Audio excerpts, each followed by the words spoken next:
तू जब अपनी स्टोरी बता रहा था हाँ तब तूने बताई तनु मैथ्स मनु की स्टोरी, और उसमें तूने एक लाइन बोली कि लड़की को लेट रियलाइज होता है। हाँ लड़की कि ये बहुत होता है रियल लाइफ में, लोगों को बहुत लेट रियलाइज होता है। क्यों? लोगों को ही होता है, लड़कियां स्पेसिफिकली मैंने देख लिया लड़कियों भाई, वो कहते हैं ना कि लड़कों को भी लेट रियलाइज होता है, सिर्फ लड़कों को भी यार। वो चीजों की कीमत मिलने के बाद और इंसानों की कीमत बिछड़ने के बाद पता लगती है। यही आंसर कि वो लेट जब आदमी चला जाता है फिर लगता है कि यार मुझे लगता है इसका एक नुआंस वर्जन होना चाहिए। हाँ कि इंसानों की कीमत बिछड़ने के बाद नहीं पता चलती है। हाँ इंसानों की कीमत जब लग रहा होता है ना कि बिछड़ जाएगा तब पता चलती है। जब वो जा रहा होता है जस्ट ऑन द वर्ज, आए हाय, तब सबसे ज्यादा। जब जा चुका होता है तब तो पता है चलो ठीक है क्या है, तब तुम भी मना लोगे। लेकिन जब वो तुम्हें पता है कि ये आज तेरे जाने के दुख को तो मैं मना लूंगा। क्या आगे बोल? नहीं, ये तो बना रहा था मैं कुछ। अच्छा कि तेरे जाने के दुख को तो मैं सह लूंगा, जो लग रहा है कि तू जा रही है वो मुझे खा गया, है ना। पर वो कहते हैं राज, वो कहते हैं कि अगर कोई कह रहा है कि वो आपकी जिंदगी से जाना चाहता है तो जा चुके। नहीं यार, नहीं, उम्मीद तो होती है। उम्मीद ही तो मार डालती है ना bro. That's a sad reality. तो तुझे लगता है लेट रियलाइजेशन? हाँ। और कब होता है वो रियलाइजेशन? जब फीलिंग आ रही होती है। That's what you also feel, कि जब बिछड़ने की फीलिंग आ रही होती है भाई, तब वो सबसे स्कैरी टाइम होता है ना। वो तब लगता है कि यार पूरी, कि अब मैं कैसे करूँगा यार, अब मैं कैसे, जब when your world starts revolving around someone, जब आप किसी को सूरज बनाकर उनके अराउंड चक्कर काटने लग जाते हो ना, सन थ्योरी, तो ये देख लेना कि और कितने ग्रह उसके आसपास चक्कर काट रहे हैं। पॉइंट बीइंग, मेरे को ऐसा लगा यार राज भाई हमेशा, क्वेश्चन क्या था याद दिलाना एक बार। तो बोल जो बोल रहा था। मैंने जितने भी मेरे फ्रेंड्स है सबको जिंदगी भर ये बोला है कि किसी भी जगह, किसी भी चीज, किसी भी शख्स को अपने जिंदगी में इतना जरूरी मत बना लेना कि उसके ना रहने पे जिंदगी जरूरी लगनी बंद हो जाए। जिस दिन, क्योंकि वो हो गया जब आपने किसी एक लड़की एक लड़के को अपनी दुनिया बना ली, होगा क्या जब वो दुनिया उजड़ जाएगी तो आपकी खुद की दुनिया नहीं बचेगी। वहीं पे वो फॉल आता है। मुझे तो, मेरी ऐसी थ्योरी है, मुझे ऐसा लगता है राज भाई, in a life of an individual, love life is like a book and people in it are like chapters. तो जब एक चैप्टर खत्म हो जाता है, हम उसको पढ़ के आगे बढ़ जाते हैं, वो नए चैप्टर पे आ जाते हैं, नया शख्स, नया चैप्टर। कभी कभार ऐसी होप रहती है कि पहला चैप्टर आखिरी चैप्टर हो, या जो अभी हम पढ़ रहे हैं वो ही आखिरी चैप्टर हो। पर ये बुक ना आपने लिखी है ना सामने वाले ने, पर कहीं से लिखी आई है। तो ये आपके हाथ में है ही नहीं। अगर उसको 100 चैप्टर पढ़वाने हैं वो 100 चैप्टर पढ़वाएगा, उसको एक चैप्टर पढ़वाना है और आखिरी बनाना है तो आखिरी बन जाए। तो it is just of this book that you have to read throughout your life, and as you grow old, with each passing day you'll just realize that this book has like downfalls, it has pain, it has heartbreak, it has love, it has happy moments, but at the end of the day it is your life, it is your book, and only you deserve to read it. True. So read it and make it the most enjoyable read. And मैं उस opinion का हूँ कि love ना एक ही इंसान के साथ जिससे तुमको ट्रू हो जाए, तुम्हारी बुक तब शुरू होती है। आहा, उसके पहले तो सिर्फ न्यूज़पेपर, बहुत सुंदर, आहा, सिर्फ रोज न्यूज़पेपर के पन्ने हलक हटाओ, फिर बुक स्टार्ट होती है और हर चैप्टर उसके साथ एक लाइफ का एक इम्पॉर्टेंट फेज है जो तुम उसके साथ जीते जाते हो। और मेरी बुक एक बुक नहीं होगी, वॉल्यूम्स में चलेगी एक इंसान के साथ। तेरी 7 जन्मों के बाद 7 वॉल्यूम्स हैरी पॉटर आ रही है भाई। वाह यार, बहुत सुंदर यार। वो सब रद्दी है भाई, उससे पहले जो है वो रद्दी है। यस, वाह यार, वेरी नाइस, क्रेजी। किताबें संभाली जाया करती है, न्यूज और अखबारों को रद्दी में जलाया जाए, आए हाय, किताबें संभाली जाया करती है और अखबारें जलाई जाएगी, आए हाय, ओए होए। तो लगता है डिपेंडेंसी जरूरी है भाई? दो पार्टनर एक दूसरे पर डिपेंडेंट होने चाहिए। बिल्कुल भाई, डिपेंडेंसी जरूरी है, पर सिर्फ सोली डिपेंडेंसी जरूर गलत है। मतलब you can not just be dependent on each other, you have to have an individual dependence on your own self. अपने भाई रिगार्डलेस ऑफ कोई भी आपकी लाइफ में आए जाए, रहे ना रहे, छोड़ के तो एंड में सब नहीं चले जाना है ना, माँ बाप, बच्चे, सब, बीवी, बहन, भाई। End of the day death is like destined for everyone, so every relationship somewhere has to end. वो फिर से अगली जिंदगी में शुरू हो जाए वो सब अलग है, पर मुझे लगता है कि खुद पे dependency, self love, self dependency, self respect, these things should always be there भाई। They should never go out for a toss, because जैसे ही वो खुद पे आपने सेल्फ डिपेंडेंट, जैसे ही आपकी जिंदगी कोई और, मैंने बोला ना, जब आपकी दुनिया कोई और बन गई और वो दुनिया उजड़ गई तो आप अपनी दुनिया ढूंढते रह जाओ। और वो फैक्ट बात है भाई। तो लव एट फर्स्ट साइट में बिलीव करते हैं? हाँ भाई, हुआ है। हाँ, मैं बिल्कुल हुआ है। मैं तो लड़कियों को बोल देता हूँ कि do you believe in love at first sight और should I walk by again.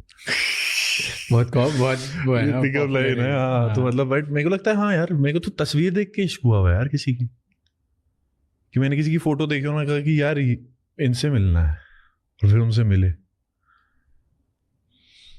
पता है यार, मेरे साथ ऐसे नहीं हुआ। अच्छा, नहीं हुआ? लव एट फर्स्ट फीलिंग हुआ है, साइट नहीं। कि मिल के लगा ऐसा कि ये पहली बार मिला और जो फील है, अच्छा, साइट नहीं, देख के कभी नहीं लगा कि ओ दूर से देखा है, फोटो देखा है या बंदी देखी है, लाइक ओ यही है, कभी नहीं। और क्यों, मतलब क्या रीजन रहा होगा? I don't know, love at first feeling मेरे। Are you a like eyes guy? मतलब इन द सेंस लाइक कि do you, is this your like mode of attraction? हाँ, विजुअल अट्रैक्शन। यार इतने सारे अट्रैक्शंस होते हैं, इतने अलग अलग टाइप के होते हैं कि you can't say visual attraction is the, मतलब वो है कि इज द ओनली वन और नो, आपको नहीं पता, ठीक है। But first feeling, the first time I felt the way with my partner, मतलब वो मुझे उस टाइम पे पता चल गया कि मुझे इसको पार्टनर बनाना है। दैट फील, तो love at first feeling I agree with. अच्छा, नॉट एट फर्स्ट साइट। हाँ, और मतलब ये मेरे साथ हर रिश्ते में होता है। मेरे हर दोस्त के साथ ऐसा है जिसके साथ फर्स्ट टाइम वाइब आती है। हाँ, यही है। मेरी बहुत बार टीम मेंबर्स ऐसे हैं जिनको सिर्फ, तो मेरे लिए लव एट फर्स्ट फीलिंग है, लव एट फर्स्ट साइट नहीं है। मुझे लगता है लव एट फर्स्ट साइट बहुत फ्रिवुलस, शैलो कॉन्सेप्ट है। हाँ, मैं समझ गया, ठीक है। क्योंकि वो ना डाई हो जाता है। तुम किसी की सुंदरता से कितने ही दिन प्यार कर सकते हो, सिर्फ वो मतलब शक्ल अच्छी है, ग्रेट, तुम्हें अट्रैक्ट करी, यस, बट उस इंसान ने तुम्हें फील क्या कराया, उस पे कहानी अप एंड डाउन हो जाती है मेरे लिए। सूरत नहीं सीरत देखते हो आप। अरे दैट्स क्या इसका मतलब ये है कि जो अच्छे लोग सामने आते हैं वो मुझे ऐसा लगता है कि वाह इनसे मैं अट्रैक्टेड हूँ, यस, बहुत बार होता है, पर इसका मतलब ये नहीं कि मैं प्यार में पड़ जाऊँ। हाँ, इश्क और प्यार, हाँ, नहीं होगा। तो दैट्स द, तो तू love at first site believe करता है? मुझे लगता है होता है। मैं हाँ, बिल्कुल, मेरे को लगता है। Do you do anything about it? No. Do I like have you chase someone just कि तुझे दूर से अच्छा लगे और लाइक कि अब मुझे इसी के साथ क्या रहा है, मतलब चेज तो क्या ही है, चेज वेज, मतलब बट यार शोन इंटरेस्ट, दिस दैट हुआ है, बिल्कुल। बस देखेगी, हाँ, ये चाहिए फोटो, ये वाला हो, तो तुम इंस्टाग्राम लवर हो। हाँ भाई, जो डेटिंग ऐप्स पे क्या ओपिनियन है तेरा भाई? डेटिंग ऐप से प्यार हो सकता है? डेटिंग ऐप होता है, बिल्कुल होता है यार। मुझे ऐसा लगता है कि आपका सोलमेट कहीं भी हो सकता है। पहले तो सबसे पहले सोलमेट का कॉन्सेप्ट एग्जिस्ट करता है, नहीं करता? मेरे अकॉर्डिंग करता है। Is there one soulmate? No, can be multiple also. Does everyone end up with their soulmate? No. Having said all this, आपका सोलमेट कहीं भी हो सकता है, किसी के भी साथ हो सकता है, कुछ भी कर रहा हो सकता है। अब वो है आपकी किस्मत कि you stumble across them, you stumble upon each other, you cross your paths, you get together, things go well, you end up doing life together. बहुत सारे फैक्टर। सोलमेट सबका है, पर क्या सब किसी सबके सोलमेट्स के साथ रहते हैं? नहीं। तो love at first site, soulmate, हाँ, इससे मुझे, और एक स्टार्टिंग में तूने बात बोली कि प्यार एक ही बार होता है, हाँ, राइट? मुझे बता कि बचपन वाला जो प्यार होता है, फर्स्ट टाइम जो बोलते हैं यूजुअली, पहला प्यार होता है, ट्रू लव होता है, राइट? एंड जैसे तुम मैच्योर होते जाते हो वर्सेस दैट लव, हाँ एडल्ट लव और चाइल्ड लव, हाँ, let's just put it this way, तो लगता है इनमें डिफरेंसेस होते हैं? बिल्कुल होते हैं यार, मेरे को तो बड़े लगता होके है मैच्योर होके प्यार नहीं हो सकता? बिल्कुल हो सकता है, बट वो मतलब may be that is the love, that is the first love. आपने तो स्कूल टाइम वाला क्रोनोलॉजिकली पहले हुआ तो आपने ये लेबल कर दिया ना कि ये पहला प्यार था। पहला प्यार क्या पता वो था ही नहीं। पहला प्यार क्या पता आपको 30 की उम्र में हुआ हो। आपके अकॉर्डिंग क्रोनोलॉजिकली वो पहले हुआ था तो आपने ये बोल दिया ना कि भाई ये मेरा पहला प्यार था। क्या पता वो था ही नहीं पहला प्यार, आपने उस इंटेंसिटी से चीजों को फील ही नहीं किया। तो पहले प्यार और अडल्ट वाले प्यार में डिफरेंसेस क्या होते हैं, तुझे क्या लगता है? यार उसमें मेरे को लगता है कि टीनेज लव में वो जिद है कि एडल्ट में नहीं। एडल्ट में आप थोड़े से मेच्योर हो जाते हो, आपको लगता है कि यार जाने दीजिए। वो है ना वो लाइन की, जिद होती तो बाहों में होती, मोहब्बत थी तो जाने दिया। तो वही है कि बचपन में वो जिद होती है, बड़े होके वो जिद मोहब्बत में तब्दील हो जाती है कि आप कहते हो कि यार लेटिंग गो इज लव। तू ऐसा हो गया? हाँ मैं हो गया। मुझे लगता है कि you can let go, I can let go. I think the biggest power I have today is to be able to walk away from anything and anyone I can. Like I just feel that is a superpower because not a lot of people have that. That is a superpower. Gone for good. एक झटके में बुरा नहीं लगता। लगेगा वो तो बात के, वो मेरा डील करना है ना, वो तो मैं कर लूंगा, पर अभी फॉर द मोमेंट क्या इम्पोर्टेंट था, टू वैनिश, आई वैनिश।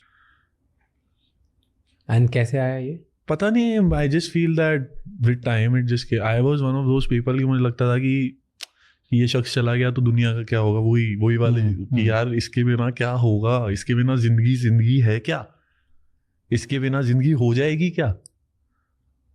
और जब वो चले जाते हैं, वो एक वसीम बरेलवी साहब का शेर है, वो कहते हैं कि किस काम की रही ये दिखावे की जिंदगी, चाह में है और कोई, बाह में है और कोई। लाइफ भाई कि मतलब इश्क किसी और के साथ था, गुजारी जिंदगी किसी और के साथ। मुझे लगता है जो टीनेज लव होता है ना, जो बचपन वाला प्यार होता है, उसमें इमोशंस पहले आते हैं, लॉजिक बाद में आता है। बहुत सुंदर। और जब बड़े हो जाते हैं तब लॉजिक पहले आता है, इमोशंस बाद में आते हैं। And that's the only difference. बहुत सुंदर। बट बच्चों वाला प्यार दोनों टाइम पे होता है, दोनों टाइम, लॉजिक्स दोनों टाइम पे आते हैं, इमोशंस भी, जस्ट क्रोनोलॉजी चेंज हो जाती है, बाकी कुछ और डिफरेंस नहीं होता। Crazy. That's the believe that I have. Crazy. क्योंकि आपको अब दुनिया के बारे में पता होता है, आपको खुद के बारे में पता होता है, और आप इतना रिजर्व मोड में आ जाते हो ना कि आपको डर लगता है कि मैं नए इंसान के साथ कैसे फिर से वो करूंगा कि आप कैसे हो, कलर कौन सा अच्छा है भाई, वो लाइक मैं ये फिर से करूं क्या, ट्रस्ट करूं क्या किसी पे, जो टॉकिंग स्टेज होती है ना भाई, कि फिर से किसी को बताना है कि आपको कौन सी पिक्चरें पसंद है, कौन से गाने पसंद है, कहाँ खाना पसंद है, कहाँ जाना पसंद है, वो जो एक बार फिर से करना पड़ता है ना, वो तब हिम्मत टूटती है यार। तो इसीलिए पहले लॉजिक हो जाता है, या लॉजिक वाली बातें बैठ जाते हैं, खत्म कर देते हैं, right. And I feel that's थोड़ा गलत तरीका है ये, इसमें बैलेंस ज़्यादा होना चाहिए। It should always be emotion lead.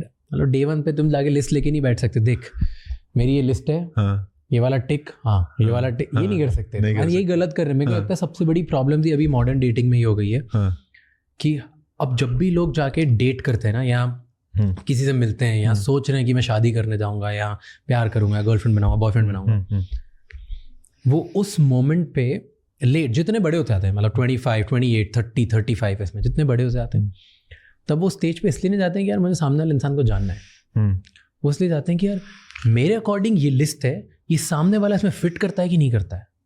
And वो सामने वाले को जज ही सिर्फ इस पे कर रहे हैं कि वो मेरे बॉक्स में कैसे फिट करता है, अगर नहीं फिट करता है तो मैं दूसरा मौका दूंगा या नहीं दूंगा। And that is so wrong. मतलब तुम्हारा क्या पता बॉक्स ही चेंज हो जाए, क्या पता वो इंसान आज खुल के आ नहीं रहा है, बाद में तुम्हें पता चलो तुम्हारे बॉक्स में, क्या पता वो हर चीज टिक करता हो, क्राइटेरिया गलत हो, क्राइटेरिया गलत हो, बहुत बढ़िया। और क्या पता वो हर चीज टिक करता हो लेकिन तो भी इमोशंस ही नहीं है, कुछ चीजें ही नहीं है तुम्हारे बीच में, क्या मतलब है? डू यू फील बाउंड्रीज होनी चाहिए रिलेशनशिप में? बाउंड्रीज होनी बिल्कुल होनी चाहिए यार। मैंने यार मैं मतलब काफी रिश्तों में मैंने ऐसे किया कि आई टुक अ बैक सीट, मैंने कहा तेरे को जैसे करना है तू कर, क्योंकि यार किसी के पंख काट के तो मुझे उसको इश्क करवाना नहीं खुद से। अगर मैं किसी को बोलूं कि भाई तू अपनी मतलब you just stop doing what you are doing and just be with me, that is not how I think I want my partner to be. मुझे ऐसा लगता है कि भाई पूरी उड़ान दो उन्हें, खुली पंछी है, उड़ने दो. अगर कहीं आपको लगता है कि कुछ प्रॉब्लम्स आ रही है, then you will get to know. क्योंकि जब भी आप पिंजरे में डालोगे तो फिर भाई वो कभी ना कभी पंछी उड़ जाएगा. खुले घूमते रहने दोगे तो वो रात को अपने पिंजरे में वापस आ जाएगा, घूम के पूरा वापस आपके पिंजरे में आ जाएगा. पर अगर आप पिंजरे में डाल के रखोगे तो एक दिन ऐसा दूर जाएगा कि वो शायद कभी पिंजरे में ना आए. तो कंट्रोल पे बिल्कुल नहीं भाई. मतलब पहले शुरू में भाई, मतलब रिलेशनशिप्स वैसे ही होते हैं ना कि किससे बात कर रही थी, किसका मैसेज आया आज, किसने फोटो लाइक कर दी तेरी, तूने किसकी फोटो लाइक, कहाँ किसको मिलने गई थी, ये लड़का कौन है, वो वाला दिमाग. फिर मेरे को एक पॉइंट की बात रियलाइज हुआ कि यार अगर एक इंसान की फितरत ही यही है कि वो मुझसे झूठ बोल के ये सब करना चाहता है, then do I want that person in my life. तो ये तो ब्लेसिंग ही है ना कि मैं उसको छोड़ रहा हूँ. मुझे ऐसा लगता है कि भाई खुली छूट जीत आनी चाहिए.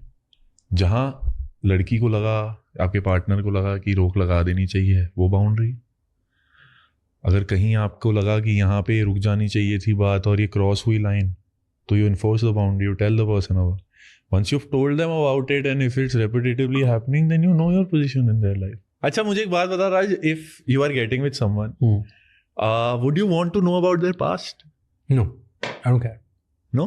I don't care. What school of thought? एक तो जैसे एक school of thought है, मैं बड़ा dwell किया इस question पे कि how much does a past of a person matter? एक school of thought कहता है कि भाई past is in the past, आपका कोई हक नहीं है उस पे. आप उस शख्स को तब जानते भी नहीं थे जब वो पास्ट क्रिएट हो रहा था. आप उनकी जिंदगी में अब आए, आपका कोई हक नहीं है उस पर. आप जान सकते हो, आप चेंज नहीं कर सकते. आप जानना चाहते हैं, जान लीजिए, नहीं चेंज तो हो नहीं सकता. ये एक स्कूल ऑफ थॉट है. दूसरा स्कूल ऑफ थॉट ये कहता है past is in the past, past depicts patterns. जैसा एक शख्स अपने पास्ट में था वैसा अपने प्रेजेंट और फ्यूचर में होगा. एक शख्स का पास्ट, उसके बारे में जो जानना चाहते हो आप, उसके बारे में सब कह देगा. तो you must know a past of a person, because until unless you know where they are coming from, you would not be able to know where they are wanting to go. So किस school of thought में? मैं school of thought में हूँ कि first मुझे फर्क नहीं पड़ता पास्ट से. मुझे ना जानना है, ठीक ना है, मुझे बताओ, मुझे कोई फर्क नहीं. ठीक है. इफ मेरी पार्टनर को बताना है एंड शी फील्स लाइक कि उसका कोई पार्ट है जो उसे बॉदर कर रहा है या वो शेयर करना चाहती है, मैं अच्छा लिसनर होकर सुनूंगा. रिएक्ट नहीं करोगे? नहीं. ठीक है. क्या मैं आगे बढ़ के क्वेश्चन करूंगा ये क्यों, क्या क्या, मेरे को नहीं फर्क पड़ता. ठीक है. पास्ट इज इन द कुछ भी हो. ठीक है. Past is in the past. ठीक, राइट. पर जैसे जैसे हमारी रिलेशनशिप स्ट्रांग होती जाएगी, मैं जानना चाहूंगा कि उसके ट्रिगर्स क्या है. ठीक है. क्योंकि पास्ट में कुछ हर किसी के साथ कुछ हुआ होता है, ठीक है, जिसकी वजह से उनके ट्रिगर्स और पैटर्न्स बन जाते हैं. बिल्कुल ठीक है. किसी के लिए मान लो कि सिर्फ ऊंची आवाज में बात करना एक ट्रिगर बन जाता है. ठीक है. किसी की तुम क्लोज स्पेस में आ जाते हो तो उनके साथ बचपन में कुछ हुआ था जिसकी वजह से उनका वो ट्रिगर. बिल्कुल ठीक है. ठीक है. किसी का तुम उनका 2 दिन फोन नहीं उठाओ तो वो एक ट्रिगर बन जाता है, क्योंकि मे बी पास में कुछ हुआ हो सकता है. तो हर किसी के अलग अलग ट्रिगर्स होते हैं. परफेक्ट. तो मैं जैसे जैसे हमारी रिलेशनशिप आगे बढ़ेगी, मैं वो ट्रिगर जानना चाहूंगा